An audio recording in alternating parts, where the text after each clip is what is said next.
So, since I fired my coach, who you saw a picture of sitting destitute in New Orleans, and picked up my Pelican swag, but since I have amazing hair, I'm just going to let you guys feast on that baby right there.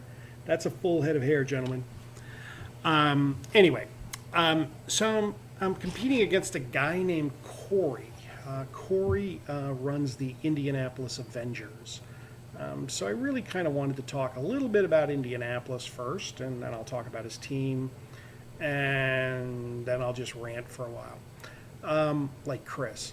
Anyway, so Indianapolis, for starters, is a pass-through city. What do I mean by a pass-through city? Well, a pass-through city is a city that you go through on the way to another shitty city. So there are a bunch of shitty cities in the Midwest: Louisville, anyone in Ohio, Cleveland, that town, Minneapolis, Detroit, places like that. South Bend is another one, by the way. Lafayette in Indiana is also a shithole town. There are a variety of them. Springfield, Illinois is one. Anyway, those are pass-through cities. So you got to go through Indianapolis, and Jesus Christ, you know what the problem with Indianapolis? Actually, not Indianapolis. The entire goddamn state is a pothole. It's like you leave the Illinois border, where God knows the roads are horrible anyway. Boom, right into a pothole. Welcome to Indiana.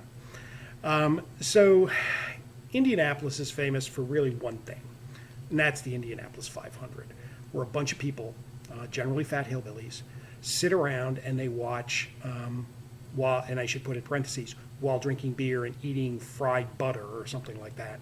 And they watch Europeans drive around in circles extremely fast, and then one of the Europeans gets to drink some milk.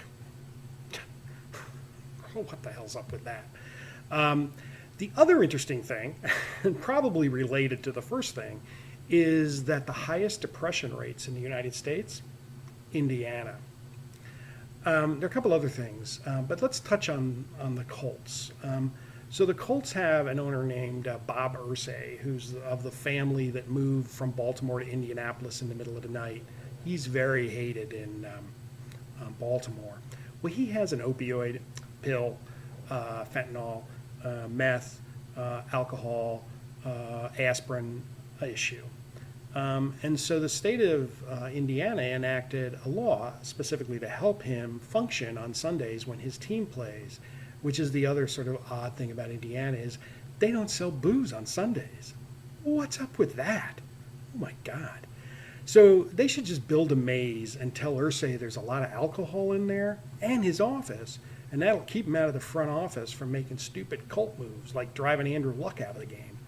Anyway, so I did my usual look for the criminal on Corey's team, the Indianapolis Avengers, which, by the way, is actually a pretty good team. So that's really not much of a trash-talking video when I'm saying he's got a good team. Fortunately for me, though, I'm playing, most of his players are on bye, so that's nice. I'll come to that later. I can only really find one, and, it's difficult to point the finger at anyone, but in Jason Pierre-Paul's, I think I will. Because he can't point the finger back at me. Oh, what a shame. Let's have some fireworks and celebrate that. Oh, wait, maybe we shouldn't. That would be wrong. Anyway, so Corey's got 5 players, 10 players, I don't know. He looks like he's got his entire team on bye. Fortunately for me, Deshaun Watson's on bye. I tell you what, that guy's been lighting it up this year. Anyway, so using my crystal ball, and the assistance of Mike in Pittsburgh with his superb ratings and actual good sense of humor, the Pelicans, by 1.1, it's like a blowout. I'm calling it here. And by the way, you can probably notice that I'm no longer in the command bunker. I have my management hat with me. Oh my God, it's like a whole bright new sunny day because we won 2 out of the last 3 games. Did I say that? Maybe I should say it more. Anyway, so Pelicans by 1.1. And next week, oh my God, next week, I play the guy who's trying to build the Minnesota Vikings West, I guess, in Las Vegas. The Las Vegas 2 of Clubs or something. I can't remember their name anyway. They're run by a guy named Chris. Yeah, Chris. That's it. Forget that guy. Anyway, he seems like a nice guy though. Anyway, so he has taken on in a trade today, because today is the trade deadline, Adrian Peterson. I can't wait to talk about Adrian Peterson again. I talked about Adrian Peterson like 2 videos ago. I get to do it again. I am so excited. Anyway, so Las Vegas next week, me by 1.1 to bring my record to 4-9. Very exciting. That's about it. Trade deadline is later on today. I've been enjoying trading 7th round picks for 6th round picks, so that's super exciting. I can't wait to throw darts late in the draft next year. Anyway,